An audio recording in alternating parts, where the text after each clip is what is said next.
नमस्कार। चलिए आज एक बहुत ही मजेदार सफर पर चलते हैं। कभी सोचा है कि हम अपनी दुनिया को देखते कैसे हैं? ये सब ना लाइट यानी प्रकाश की एक कमाल की फिजिक्स का खेल है। कैसे ये रोशनी टकराती है, मुड़ती है और फिर हमारी आंखों में जाकर हमारे लिए हमारे चारों ओर की पूरी दुनिया बना देती है। तो शुरुआत एक सवाल से करते हैं।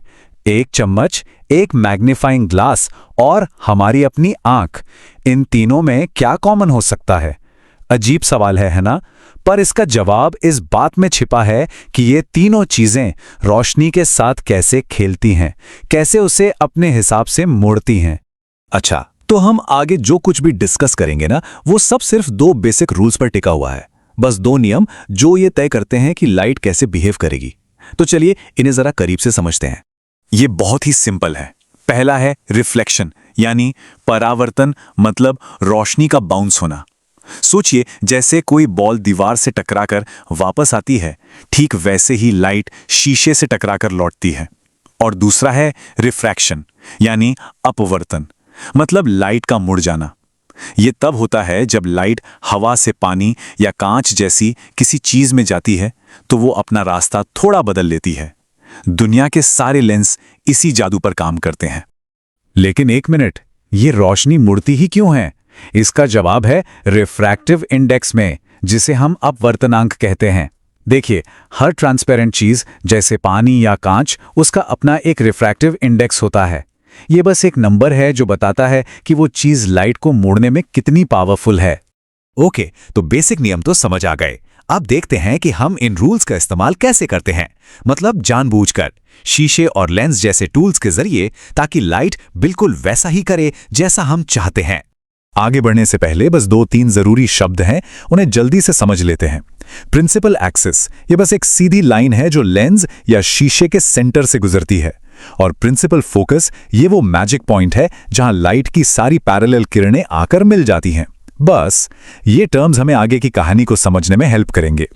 तो सबसे जरूरी बात क्या है? चाहे वो शीशा हो या लेंस, दोनों का काम एक ही है, बिखरी हुई लाइट रेज को पकड़ना, उन्हें एक जगह पर लाना, एक पॉइंट पर फोकस करना। और क्यों? ताकि एक एकदम क्लियर, शार्प इमेज बन सके। अच्छा, चश्मे के नंबर या पावर के बारे में तो सबने सुना ही है, राइट? इसका मतलब बस इतना ही है कि कोई लेंस लाइट को कितना ज्यादा या कितना कम मोड़ सकता है। जितनी ज्यादा पावर, उतना ज्यादा वो लाइट को मोड़ेगा।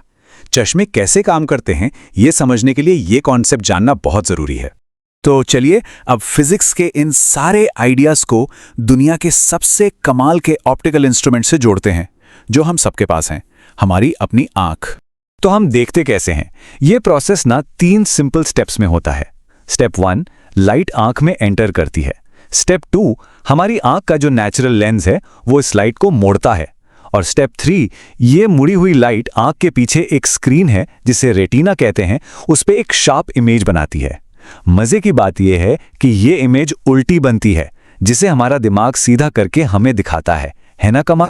लेकिन क्या हो अगर ये नेचुरल कैमरा थोड़ा आउट ऑफ फोकस हो जाए? यहीं पर एंट्री होती है चश्मे की, एक शानदार इन्वेंशन। चलिए देखते हैं ये काम कैसे करता है। पहले बात करते हैं निकट दृष्टि दोष की, या जिसे नियर साइटेडनेस कहते हैं।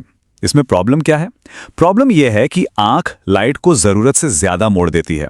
इसका नतीजा, इमेज रेटिना पर नहीं बल्कि उसके थोड़ा आगे बन जाती है, और इसी वजह से दूर की चीजें धुंधली दिखती हैं। तो इसका सोल्यूशन क्या है? एक कॉन्केव लेंस यानी अवतल लेंस।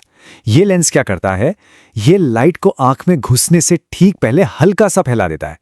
ये जो हल्का सा फैलाव है ना, ये आंख के जरूरत से ज्यादा मोड़ने वाले एक्शन को बैलेंस कर देता है, और बस इमेज एकदम सही जगह रेटिना पर फोकस हो जाती है।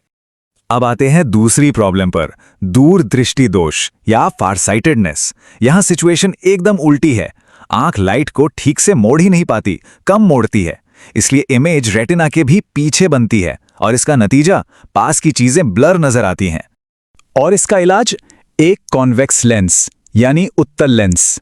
ये लेंस लाइट को आंख में जाने से पहले ही थोड़ा और मोड़ देता है, एक तरह से आंख की मदद करता है, और ये एक्शन फोकस पॉइंट को आगे खींचकर ठीक रेटिना पर ले आता है।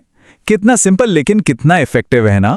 पर लाइट का ये खेल सिर्फ हमारी आंखों या चश्मों तक ही नहीं है।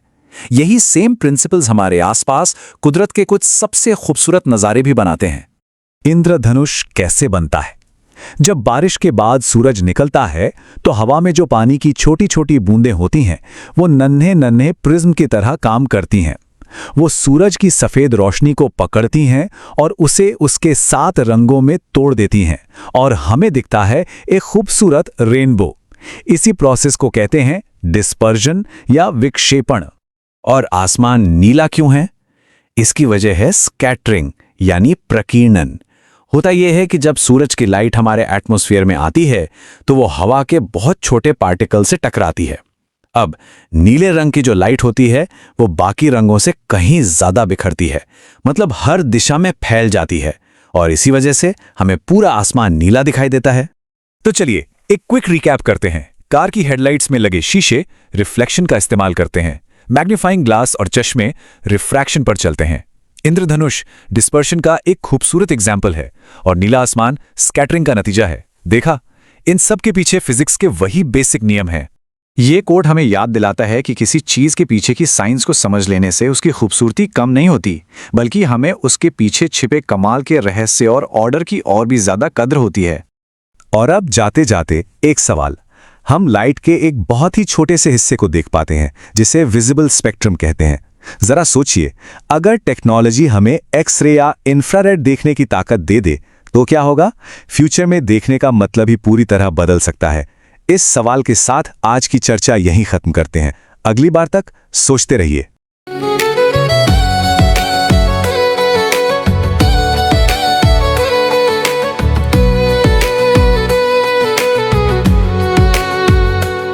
आज के समय में सिर्फ रिज्यूमे बनाना काफी नहीं है।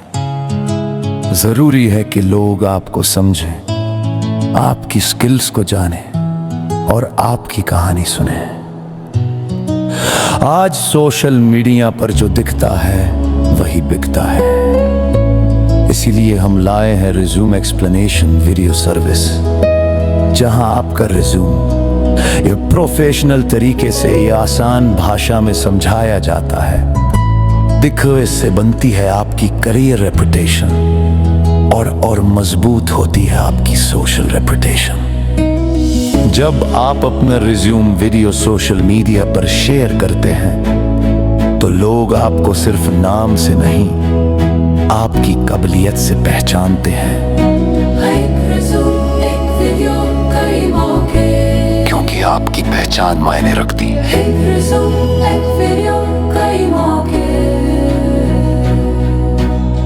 क्योंकि आपकी पहचान मायने रखती है। हर सफल डिजिटल समाधान के पीछे एक सोच होती है, एक अनुभव होता है और एक यात्रा होती है। यह यात्रा है रविकांत की। रविकांत एक ऐसे प्रोफेशनल है जिन्होंने टेक्नोलॉजी को सिर्फ कोड तक सीमित नहीं रखा, बल्कि उसे समस्याओं का समाधान बनाया। साल 2009 यहीं से शुरू होती है उनकी कहानी। एक सॉफ्टवेयर डेवलपर के रूप में उन्होंने CRM और एंटरप्राइज सॉफ्टवेयर सिस्टम्स पर काम किया।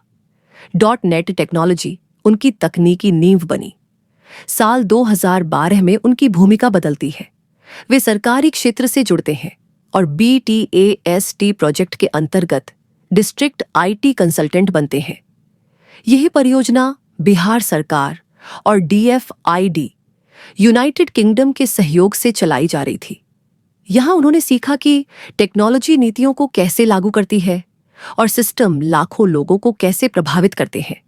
साल 2014 एक नया अध्याय। रविकांत केयर इंडिया से जुड़ते हैं, एक वैश्विक संगठन जो स्वास्थ्य, शिक्षा और सामाजिक विकास के क्षेत्र में दुनिया भर में कार्य करता है।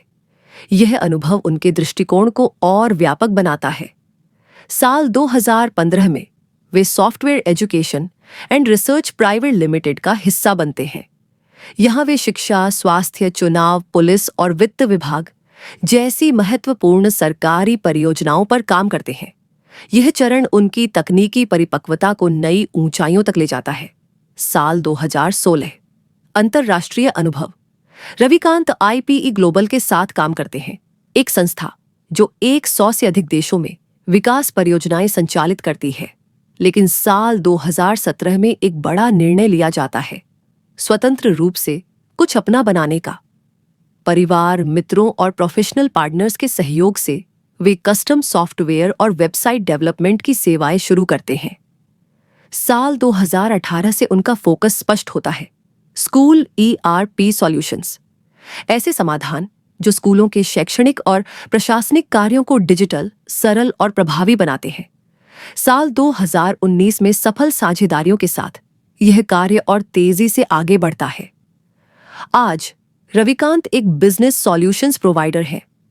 वे प्रदान करते हैं school ERP solutions, customised software development, mobile app development, professional advertisement, video making. हर प्रोजेक्ट में अनुभव, समर्पण और गुणवत्ता झलकती है। उनका personal app Ravikant Google Play Store पर उपलब्ध है और उनका YouTube चैनल ज्ञान, टेक्नोलॉजी और रचनात्मकता का एक डिजिटल मंच है। दुर्गापुर, पश्चिम बंगाल से वे देश और संस्थानों के लिए डिजिटल समाधान बना रहे हैं। ये कहानी सिर्फ बीते वर्षों की नहीं है, ये कहानी है भविष्य को डिजिटल रूप देने की। रविकांत उन प्रोफेशनल्स में से हैं जो टेक्नोलॉजी को भरोसे के साथ जोड़ते हैं। आज रविकांत उन नामों में से एक है जिन पर संस्थाएं भरोसा करती हैं, क्योंकि यहां सिर्फ सॉफ्टवेयर नहीं बनते, यहां समाधान तैयार होते हैं